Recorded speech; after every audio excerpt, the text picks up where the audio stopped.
Qılınc və qələm. 1-ci hissə. Xərabat.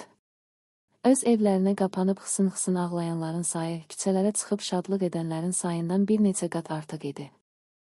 Zahirdə şadlıq edən Gəncəlilər bu şadlığı dərin bir kədər kimi qarşılayırdılar. Azərbaycan hakimi Şəmsəddin Eldəniz təzəcə ölmüşdü. Onun yerinə oğlu Cahan Pəhləvan keçən gündən bəri Azərbaycan xalqının həyatı daxili müharibələrdə keçirdi. Cahan Pəhləvan Atabəy Məhəmməd iş başına keçdiyi zaman Azərbaycanın ən mühüm hissələri olan Marağa və Təbriz şəhərləri Ağ Süngər Əhmədin əlində qalmışdı. Buna görə də Atabəy Məhəmməd Azərbaycanlıları, xüsusən aranlıları, səfərbərliyə alaraq Təbrizlə Marağanı qurtarmaq üçün uzun müddətli bir müharibə təşkil etmişdi. Atabəy Məhəmməd Marağa və Təbrizi alandan sonra şəhərlərə qasidlər göndərib rəyyətlərinə böyük qələbənin xəbərini elan edirdi. Bugün Atabəyin qasidi Gəncəyə gəlmişdi. Eyni zamanda illər uzunu cəbhələrdə yaşayan Aran ordusu Arana qayıdırdı. Gəncə hakimi Əmir İnanc bu qələbənin böyük bir şadlıqla qarşılanması üçün Gəncə xalqına qəti fərman vermişdi. Xalq cəbhədən qalib bir surətdə qayıdan ordunu qarşılamaq üçün küçələrə çıxmışdı. Lakin çoxları öz oğul və qardaşlarını qalib qayıdan ordunun cərgəsində görmürdü. Mizraqdan, nizə və qılınıdan salamat qurtaranların bir çoxu aclıqdan və xəstəlikdən məhv olmuşdu. Matəm və kədəri qələbənin saxta və aldadıcı pərdəsi ilə gizlətməyə çalışanlar küçələrdə böyük bir fəaliyyət göstərirdilər. Nə ağlamağa, nə də ölənlərdən danışmağa imkan var idi. Bu barədə Gəncə hakimi qəti tapşırıq vermişdi. Gəncə xalqına ancaq küçələrə çıxmaq və yaşasın Atabəy Məhəmməd, yaşasın zəfər deyə qışqırmaq icazəsi verilmişdi. Qəlbində ağlayanların hamısı yuxarıdakı kəlmələri təkrar edir və qışqırırdı. Çünki bu kəlmələri təkrar etməyənlər təqib edilir və adları siyahıya ahnib hökumətə təqdim olunurdu. Evindən çıxmayanlar ağac və qamçı zərbələri altında küçələrə çıxarılırdı. Əynində təzə paltarı olmayanlar geri qaytarılır və təzə paltar geyindikdən sonra təkrar küçələrə çıxarılırdı. Ruhanilər, xətiblər dəstələrin qabağına düşüb Quranda yazılan zəfər ayələrini bir-birinin dalınca oxuyurdular. Hər kəs hökumət məmurlarının yanından keçdiyi zaman özünü şad göstərməyə və kədərini gizlətməyə çalışırdı. Lakin hər kəs yaşasın zəfərə sözünü ancaq hökumət məmurlarının və hökumətə casusluq edənlərin yanından keçəndə qışqırırdı. Minlərcə Azərbaycanlının məhvi üzərində qurulmuş olan bu qələbənin bütün xalqın yox, ancaq bir nəfərin qələbəsi olduğunu xalqın simasından sezmək olurdu. Küçələrə çıxanların içərisində iki gənc, İlyasla Fəxrəddin də var idi. Gəncə mühitini titrədən bu süni şadlığı görüncə bu iki yoldaşın ürəyində Atabəy Məhəmmədə və onun Gəncə hakimi Əmir İnanca qarşı dərin bir nifrət oyandı. Gənc İlyas küçələrdən sel kimi axıb Məlikşah meydanına tərəf gedən xalqı Fəxrəddinə göstərib dedi. Sən mənəm boğazdan yuxanı yaşasın deyən bu xalqın içərisində bir nəfər də olsa xoşbəxt olan və Atabəy Məhəmmədin xoşbəxt olmasını istəyən adam göstərə bilərsənmi? Fəxrəddin çox yavaşdan cavab verdi. Öz hökmranlığını möhkəmlətmək üçün onlar nə İraqlılardan, nə də İranlılardan istifadə edə bilərdilər. Buna görə də hər bir müharibədə Azərbaycanlılar iştirak etməli və məhv olmalıdırlar. Gənc İlyas ətrafını gözdən keçirərək yavaşdan dedi. Azərbaycan xalqı qırılıb azaldıqca məmləkətdə ərəb-fars nüfuzu çoxalmaqdadır. İlyasla Fəxrəddin bu sözləri danışa-danışa Toğrulbəy küçəsindən El Arslan və Məsudiyyə küçələrinə girir və Sultan Səncər Cəmisinin qarşısındakı Məlikşah meydanına yaxınlaşırdılar. Əhali meydanda durub Gəncə xətibinin gəlməsini gözləyirdi.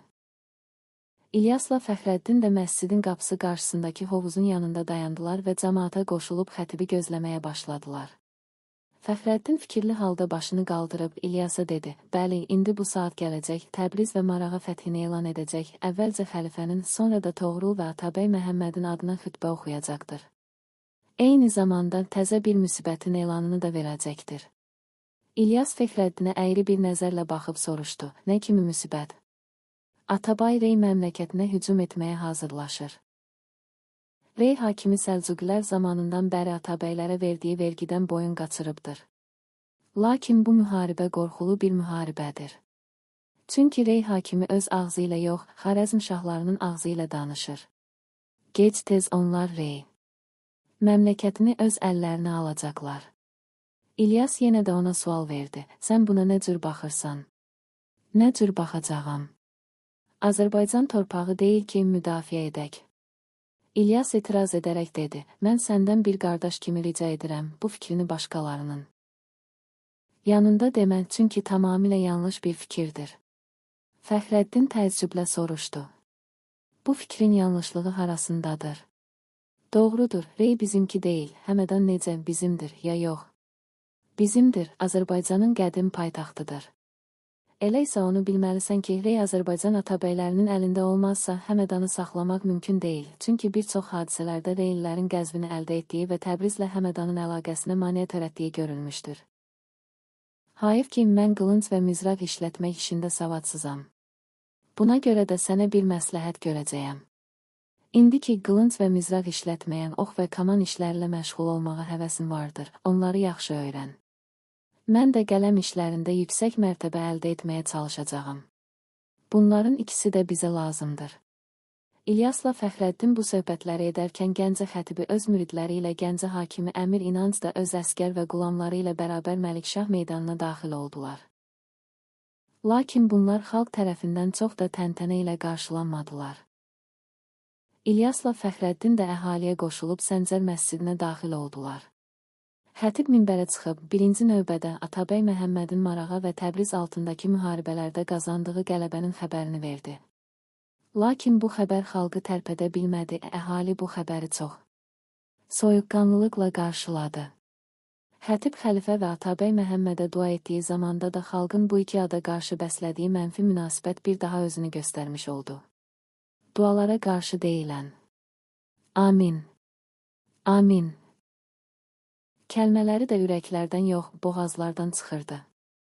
Amin səsləri o qədər zəif idi ki, caminin mərmər sütunları və qövsi tağları altında itib gedirdi. Ürəkdən amin deyənlər ancaq xətibin müridləri və Əmir İnancın nökərləri idi. Bu vəziyyət həm Gəncə xətibinə, həm də Əmir İnanca çox pis təsir bağışladı. Əmir İnanc xalqın soyuq münasibətini hiss edincə başını uzadıb Gəncə xətibinin qulağına nə isə pıçıldadı. Bu anda Fəxrəddin də ağzını İlyasın qulağına uzadıb. Müvəffəqiyyət. Müvəffəqiyyət. Xalqdakı dönüşü hiss edirsənmi? Bunu Haramzadə hakim də hiss etdi. Xətibin qulağına şübhəsiz ki, bu barədə pıçıldadı, dedi. Əmir İnanc xətibin qulağına pıçıldadıqdan sonra xətib təzə səfərbərlik haqqında bir söz danışmayaraq xütbəsini bitirdi. Xətib minbərdən yerə düşməmiş, əhali hakimi və xətibi gözləməyərək məsciddən çıxdı. Bu hadisə də Əmir İnanca və Gəncə xətibinə qarşı bir hörmətsizlik kimi nümayiş edildi. Meydanda yığılan xalq bu barədə danışmağa və pıçıldaşmağa başladı. Məscidin qapısında Əmir və onun əyanları üçün yəhərlənmiş atlar saxlandığı kimi, xətibin müridləri də ağ ulaqlanı hazır saxlamışdılar. Xətiblə Əmir məsciddən meydana çıxdıqları zaman yenə də pıçıldaşmaqda davam edirdilər. Əmir xətibə olan hörmətini meydanda yığılan əhaliyə göstərmək üçün uzun qulağın üzəngisindən tutub xətibi mindirdi, sonra isə özü atına minib yola düşdü. Əmiri atlı nökərlər, əyanlar, xətibi isə yüzlərcə müridləri piyada olaraq müşayiət edirdi. Küçələr yol ver, çəkil. Başını əy. Səsləri ilə dolmuşdu. Əmir İnanc Gəncə xətibini və Gəncənin əyanlarını Atabey Məhəmmədin qələbə bayramı şərəfinə düzəlmiş ziyafətə dəvət etmişdi. Buna görə də şəhərin əyanları və xətibin müridləri xətibin və Əmirin dalınca gedirdilər. Təntənə ilə keçən bu dəstə hökumət sarayına getmək üçün yaxın bir yol seçməyə məcbur idi. Onlar Xərabat küçəsinin tinindən keçərək Əl-Mənsur küçəsi ilə başı yuxarı qalmalı idi. Dəstələr birdən-birə dayandı.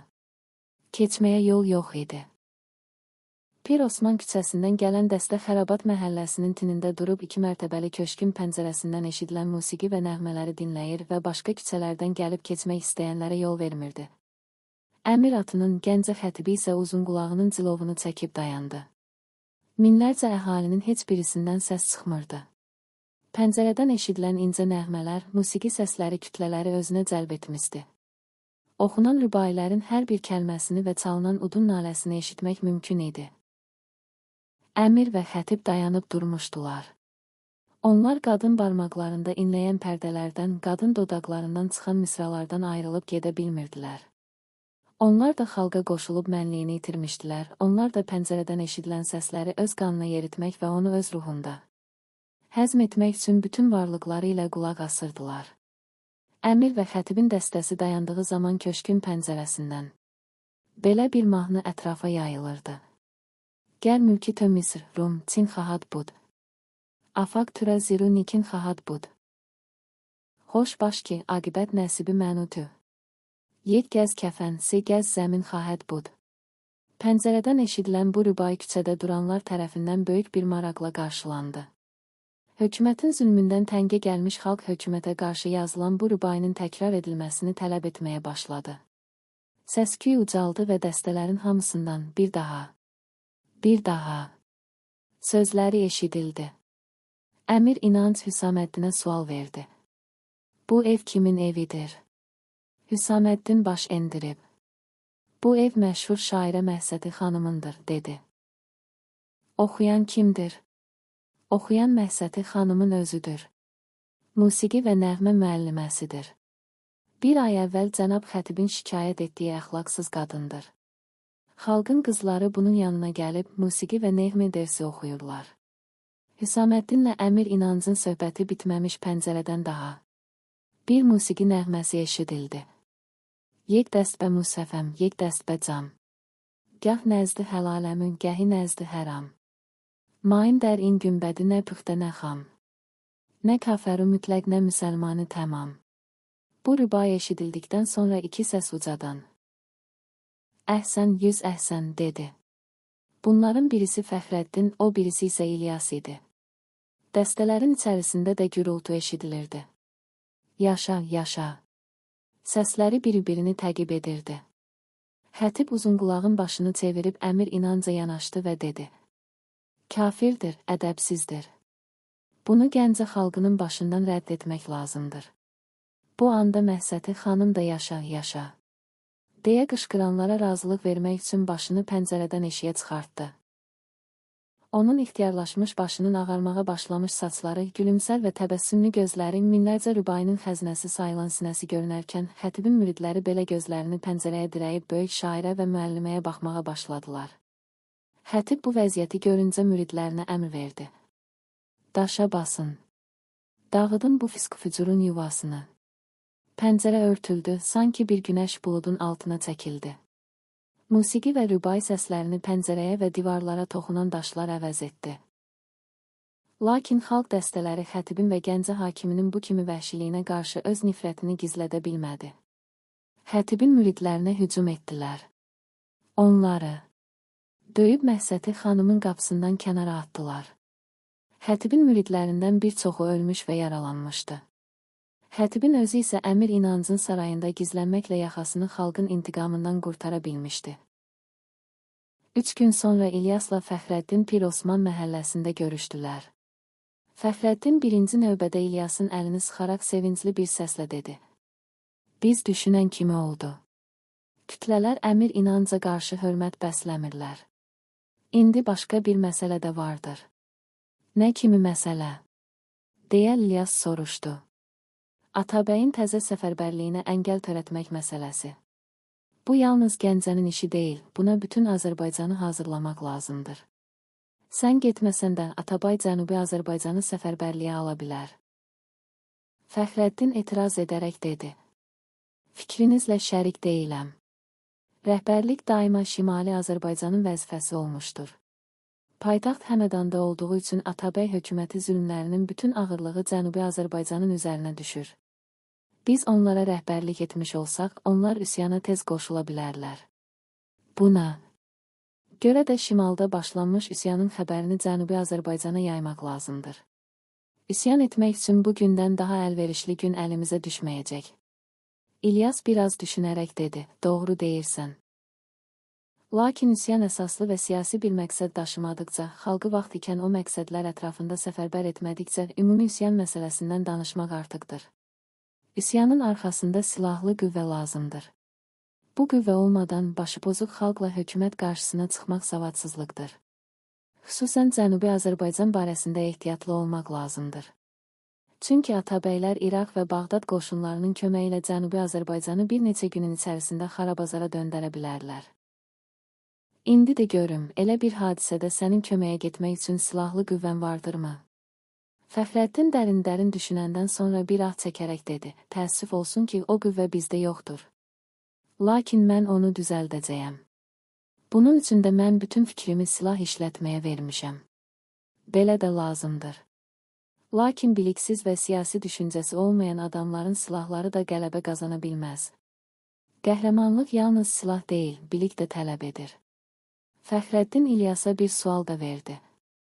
Sənin Təbrizdə tanışın vardırmı? Vardır, Şəmsəddin İbn Süleyman bizimlə həmfikir bir gəncdir. Mən səni onunla tanış edərəm. Günəş Sultan Səncər Camisinin minarəsinin mavi rəng kaşlarını işıqlandırmağa başladığı zaman quşlar da günəşi salamlamaq üçün zərdəşti nəğmələri oxuyurdu. İlyas adəti üzrə otağından çıxıb qərənfil güllərini sulamaq istəyirdi. O, qızılgüllərin ətrafında dolaşan bülbülləri rahatsız etməmək üçün qədəmlərini çox ehtiyatla götürürdü. Birdən qapı bərk döyüldü. Bu, İlyasın qaçırmamağa səy etdiyi quşların qaçmasına səbəb oldu. İlyas çox narazı bir surətdə qapıya getdi, qapıda Fəxrəddini görüb. Öz ehtiyatsızlığın nəticəsində sakit bir cəmiyyətin rahatsızlığına səbəb oldun. Mən bu gündən etibarən qapının çaxçaxını çıxarıb atmalıyam. Mən quşlardan eşq və məhəbbəti öyrənirəm, onlar isə məndən ülfət və dincliyi öyrənir. Fəxrəddin ağızucu dedi. Bəli, elədir. Lakin Fəxrəddin sözünü yarımçıq qoyub daha danışmadı. Nə üçün sözünü bitirmədin? Ah İlyas, ülfət və dincliyi yalnız sənin həyətində yox, bütün məmləkətdə qurmaq lazımdır. Hazırda Atabəy Məhəmmədin cəza dəstələri Məlikşah meydanında dar ağaclarını qurmaqdadır. İlyas evə gedib paltarını dəyişmək istərkən, burada təəccüb yeri yoxdur, dedi. Bu olacaq idi. Bəla burasındadır ki, Məhsəti xanım yaşayan məhəlləni dağıdırlar. Məhsəti xanımı bir tərəfə qaçırmaq lazımdır.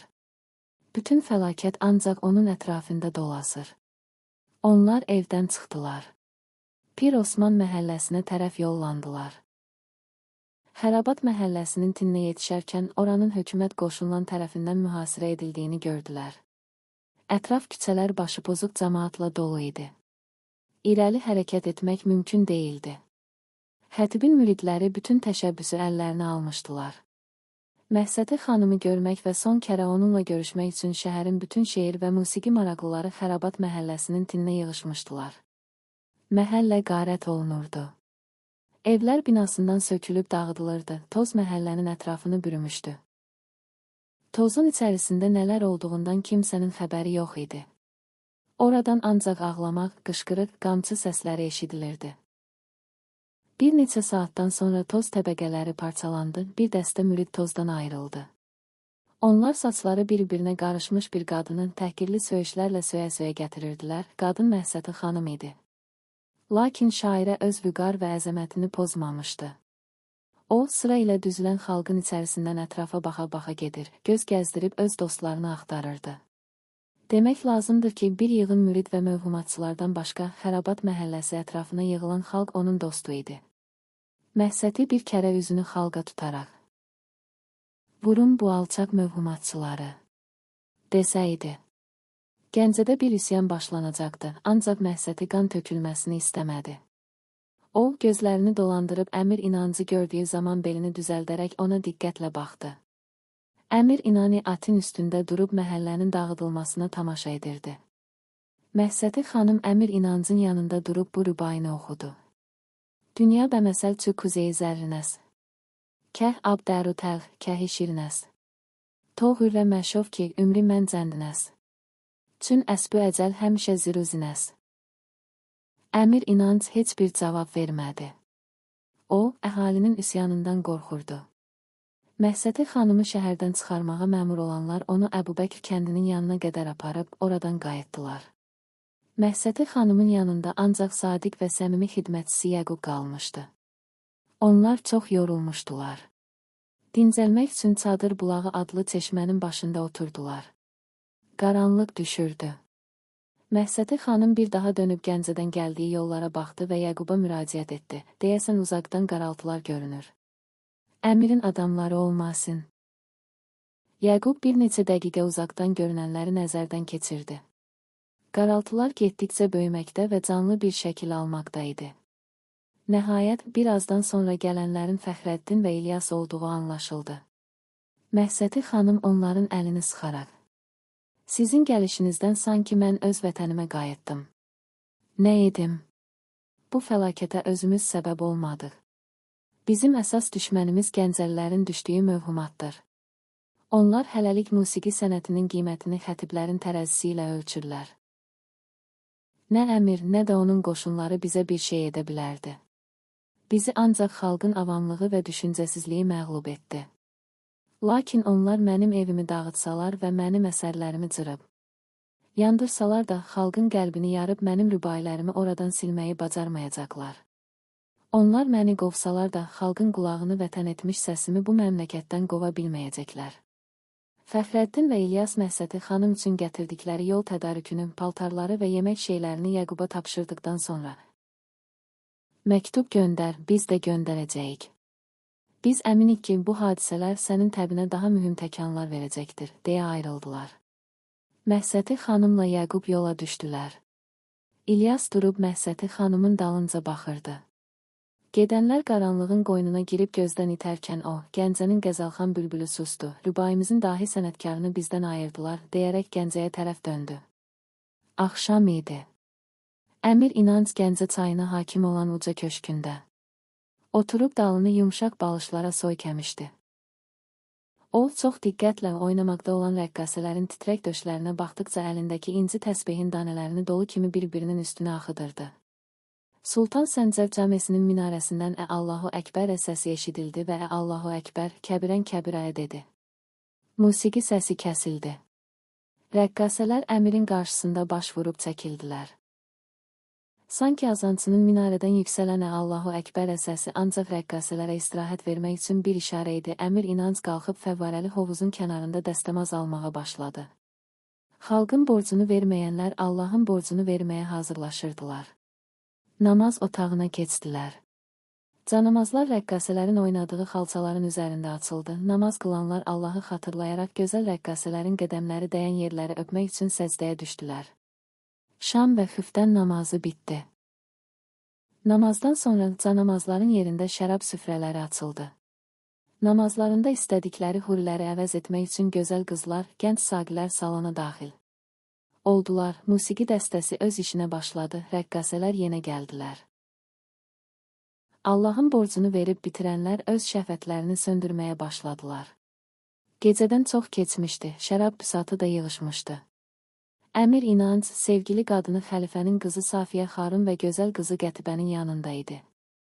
Xidmətçi içəri girib, Hüsaməddin cənabları gəlib sizi görmək istəyir, dedikdən əmir, buyursun, deyə yenə də gözəl Qətibənin saçlarını oxşamağa başladı. Hüsaməddin içəri girib baş əydi və dedi, Araz çayını keçmək istəyən bir nəfər qasid tutulub Gəncəyə göndərilmişdir. Əmir soruşdu. Qasid haradadır? Hazırdır, ya əmir. Yanıma gətirin. Hüsaməddin getdi, az sonra yanında Məhsəti xanımın xidmətçisi Yaqub salona daxil oldu. Əmir, Yaqubu başdan ayağa qədər gözdən keçirdikdən sonra dedi. Kimin tərəfindən qasidsən? Amma onu da bilməlisən ki, Nicatın doğru danışmaqdadır. Yaqub heç də təxir etmədən, yalan demək üçün bir səbəb yoxdur.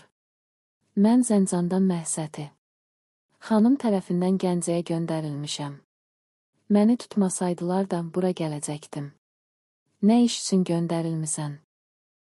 Məhsəti xanımın anasına və İlyas adlı gənc bir şairə məktub gətirmişəm. Gətirdiyin məktublar hanı? Məktubları Araz çayından bu tərəfə keçdiyim zaman sizin adamlarınız aldı. Hüsaməddin məktubları çıxartdı və, ya əmir, məktublar budur, deyərək 2 məktubu əmirə uzatdı. Əmir birinci məktubu açıb oxuduqdan sonra ucadan. Sübhanallah, dedi, bir qadın, özü də əxlaqsız bir qadın, gör nə kimi məsələlərlə məşğuldur. Bu sözləri dedikdən sonra Hüsaməddinə müraciətlə. Eşit, gör o xanəndə və şeir yazan əxlaqsız nə yazır, dedi, əziz dostum İlyas. Çox zəhmətlərdən sonra gəlib Zəncan şəhərinə çatdım. İkinci gün əxi Fərruxun ziyarətinə getdim. Əxi Fərrux o qədər sevimli və xoş əqidə, xoş söhbət bir adamdır ki, mən onunla görüşdüyümün birinci saatında Gəncə ruhanilərindən gördüyüm təhqirləri tamamilə unutdum. Əxi Fərruxun əqidəsi xalqların dostluğunu qurmaq əqidəsidir. Bu əqidə haqqında hər tərəfli məlumat yığdım. Bunun Şimali və Cənubi Azərbaycanda inkişaf etdirilməsinə çalışmaq lazımdır. Bu əqidəni daşıyanlar arasında qardaşlıq əlaqəsi mövcuddur. Ona görə də bunlar özlərinə əxi adı veriblər. Sənin barəndə cənab əxi Fərruxla danışdım. Sənin şeirlərindən də ona oxudum. O sənin gələcəkdə zəki və məşhur bir şair olacağına inandı və mənə böyük ümidlər verdi. Dostum İlyas, mənim başıma gələn fəlakət sənin mətanətini qırmasın. Zəmanə bu məhvər üzərində uzun zaman davam edə bilməyəcəkdir. Bu günlər Zəncandan köçüb Bəlx şəhərinə gedirəm, oradakı şairlərlə görüşmək istəyirəm. Hərgah yolun düşərsən, bizim məhəlləmizə get, anamı axtar tap, ona təsəlli ver. O mənim şeir və musiqi sənətimdən bir həzz apara bilmədi, onu daima mənim səbəbimə təhqir etdilər. Məktubumun cavabını yazıb öz təzə şeirlərinlə bərabər Yaquba tapşır. Yazdığım rübailəri də sənin üçün göndərirəm. Fəxrəddinə salam. Zəncan Məhsəti Gəncəvi. Məhsəti xanim ikinci məktubu da öz anasına yazmışdı. Əmir İnanc məktubları oxuyub Hüsaməddinə acıqlandı. Məmləkət idarə edən adam sizin kimi olmaz. Ölkənin qadın və qızlarından başlamış gənclərinə qədər siyasi məsələlərlə məşğuldurlar. Bəs siz nə işdəsiniz? Bu nə deməkdir? Zəmanə bu məhvər üzərində çox da davam edə bilməyəcəkdir. Bunu kim deyir? Şair və xanəndə bir qadın.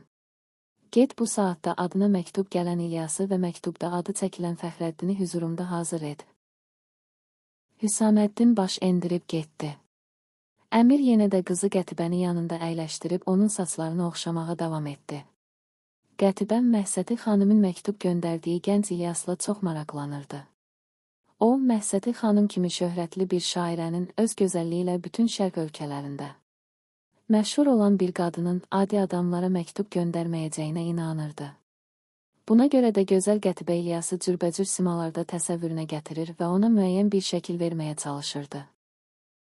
O, İlyası gah bir qəhrəman kimi düşünür, gah sakit və aciz bir tələbə kimi xəyal edirdi. Lakin yenə də bu təşbihin üzərində dayanmayaraq öz-özünə deyirdi. Yəqin ki, o çox gözəldir. Gözəl və mərifətli bir qanc olmasaydı, Məhsəti xanım ona məktub göndərməzdi. Bu düşüncələrdən sonra Qətibə yenə də İlyasa verdiyi şəkilləri öz qəlbində araşdırır, bir-bir təhlil edir və deyirdi, qəhrəmanlıq o qədər də qiymətli bir şey deyildir. Dünyada pəhləvanlar çoxdur. Pəhləvanlarda axmaqcasına bir qorxusuzluq vardır. Məncə, qəhrəmanlıq bambaşqadır. İnsanlar öz güclü qollanı, qılınc və nizələri sayəsində özlərini qəhrəman hesab etsələr də, həqiqi qəhrəmanlıq bu deyildir. Qəhrəmanlıq kişinin mətanəti, ağlı, fərasətlə ölçülür. Kişinin bir qadın kimi gözəl olması da faydasızdır. Kişinin gözəlliyi ona aid olan xüsusiyyəti azaldır. Məncə, ağıllı qızlar kişiləri gözəl olduqları üçün deyil, kişi olduqları üçün sevməlidirlər. Qətibə bundan sonra İndi İlyas gələcək, bağışlanmaq üçün atamın ayaqlarına düşüb. Ağlayacaqdır, deyə düşünürdü. Hərgah o ağlarsa və yalvararsa, qəhrəman deyildir.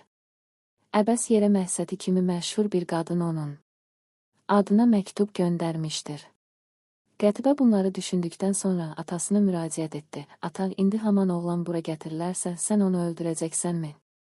Əmir yenə də qızının başını sığallayaraq sual verdi. Birisi sənin baban xəlifənin hökmranlığına qarşı xəyanət düzəldərsə, sən özün ona nə edərsən? Qətibə biraz düşünərək yavaşdan dedi. Mən onun özünü görməmiş və nə cür gənc olduğunu bilməmiş heç bir söz deyə bilmərəm. Qətibənin bu sözündən həm Əmir, həm də Qətibənin anası Safiyə xatun qəhqəhə ilə güldülər. Qətibə isə utandı və başını aşağı salıb heç bir söz demədi. Bir azdan sonra Hüsaməddin daxil olub Əmirə baş əydi və İlyası tapıb gətiriblər, dedi. Əmir, get yanıma gətir. Dedi və qadınına müraciət edərək, siz də durub gedin, dedi. Safiyə xanım durub getdi. Qətibə isə Əmirin yanında qaldı. İlyası Əmirin otağına gətirdilər.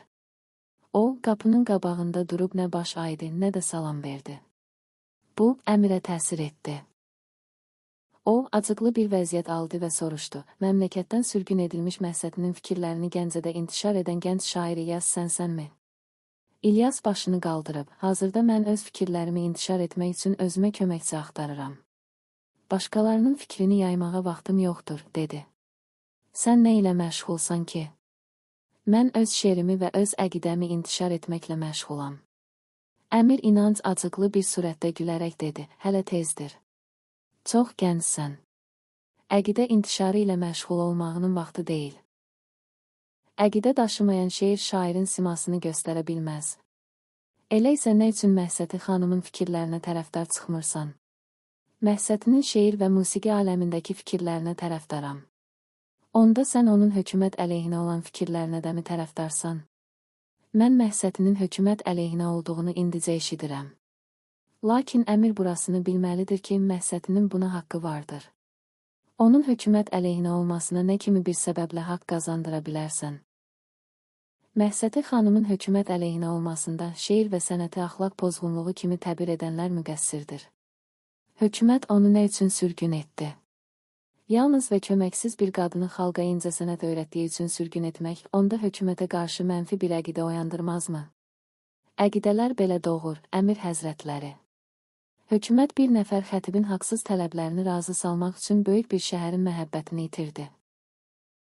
Bir məhəlləni kökündən qazdırıb atmaq, xalqın ürəyində hökumətə qarşı nifrət, haqsızlığa qarşı üsyan fikrindən başqa bir əqidə yarada bilməzdi. Mən də şairəm, mən də öz xalqımın iradəsini ifadə etməyə çalışıram. Əmir İlyası diqqətlə dinlədikdən sonra, əgər bu xalqın iradəsi sözünü bir də təkrar etsən, səni də Məhsətinin getdiyi yerə göndərəcəyəm, məni haman yerə getməyə məcbur etmək lazım deyil. Həyat bu. Məhvər üzərində davam edərsə, siz sürgün etməsəniz də, xalq özü dağılıb gedəcəkdir. Yaxşı diqqət verin, aranda kim qalmışdır? Xalqın bir hissəsi Abxaza, bir hissəsi də Şirvana köçübdür. Qalanlarını isə siz sürgün edirsiniz. Qətibə qulunu atasının çiyninə qoyub İlyası dərin bir diqqətlə dinləyirdi. O, öz qarşısında tam mənasıyla ölüm və işgəncədən qorxu duymayan bir qəhrəman durduğunu hiss edirdi. O, öz qəlbində qəhrəmanlığın tələb edəcəyi hər bir xüsusiyyət bu gəncdə vardır. Belə bir gənci kim sevməz? Hətta mənim özüm də belə bir qorxmaz adamı sevə bilərəm. Bunda özünü dünyaya tanıtmaq qabiliyyəti vardır. Mən bununla tanış olacağam. Bunun cəzalanmasına imkan verməyəcəyəm. Atam bunu cəzalandırmaq istərsə ağlayacağam və onun qəzəbini soyudacağam deyirdi. Əmir xeyli sonra başını qaldırıb böyük bir təəccüblə İlyasdan soruşdu. Kimin oğlusan? Babam, Məhəmməd, atam isə Yusifdir. Atan Noistədir. O, mən uşaq ikən ölmüşdür. Demək ki, tərbiyəni anandan almısan. Anam da mən körpə ikən ölmüşdür. İndi kimin himayəsində yaşayırsan? Dayılarım vardır. Lakin öz himayəmdə yaşayıram. İndiyə qədər kimin himayəsində yaşayırdın? Dayılarımın. Onlar kimdirlər, adları nədir? Kürdlərin nicəbasından Qafar ağa, Abdullah ağa və Seyfəddin. Ağa. Onlar hazırda nə işdədirlər? Onlar burada deyirlər, Bağdadda yaşayırlar. Nə istədirlər? Xəlifənin xüsusi mühafizə dəstələrinin rəisləridirlər. Dayıların xəlifənin sadiq qulların olduğu halda nə üçün sən xəlifənin əleyhinə danışırsan? Mənim dayılarım xəlifənin qulları deyil. Nə anan, nə də ata nəslimizdə qul olmuşdur. Bizim dayılarımız xəlifə himayəsində yox, əksinə olaraq xəlifənin özü dayılarımın qılıncı himayəsində yaşayır. Əmir, bu da təzə bir xəbər. İndi biraz da Məhsəti ilə əlaqəndən danış.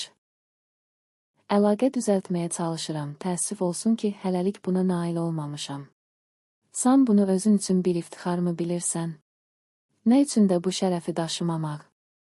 Məhsəti xanım olmasaydı. Şərqdə məşhur rübai sənətkarı Xəyyamın adı tək qalacaqdı. İndiyə qədər Məhsəti xanımdan neçə məktub almısan? Hələlik o cürə xoşbəxtlik mənim qapımı döyməmişdir. Əmir gülərək dedi. Elə isə səni təbrik etmək lazımdır. Haman xoşbəxtlik qapını döyməyə başlamışdır. Məhsəti xanım sənin adına məktub göndərmişdir. Budur, haman məktub mənim əlimdədir. Madam ki, ölkə xalqının bir-birinə məktub göndərməyə ixtiyarı yoxdur, o zaman başqalarını hökumət əleyhdarlığı ilə təqsirləndirməyin özü də haqsızlıqdır. Bu sözlərdən sonra nə İlyas, nə də Əmir danışdılar. Qətibə isə böyük bir həyəcanla işin nə ilə qurtaracağını gözləyirdi. İlyas nə ətrafına baxır, nə də öz yerindən qımıldanırdı. O, Əmirin böyük salonunda qoyulmuş tunç heykəllər kimi bütün ağırlığı ilə durmuşdu. Xeyli sonra Əmir başını qaldırıb dedi. Səni məhv etmirəm, çünki səni məhv etmək xəlifənin ən yaxın adamlarını təhqir etməkdir. Kübar tayfaların içərisində sənin kimi itaətsiz adamlar çox az tapılar. Mən bugün onlara məktub göndərəcəyəm. Sənin aranda yaşamağın böyük bir nəslin rüsvayçılığına səbəb ola bilər. İndi gedə bilərsən. Lakin sənin arandan bir tərəfə getməyinə icazə vermirəm. Əmir sonra da Hüsaməddinə müraciətlə tapşırdı.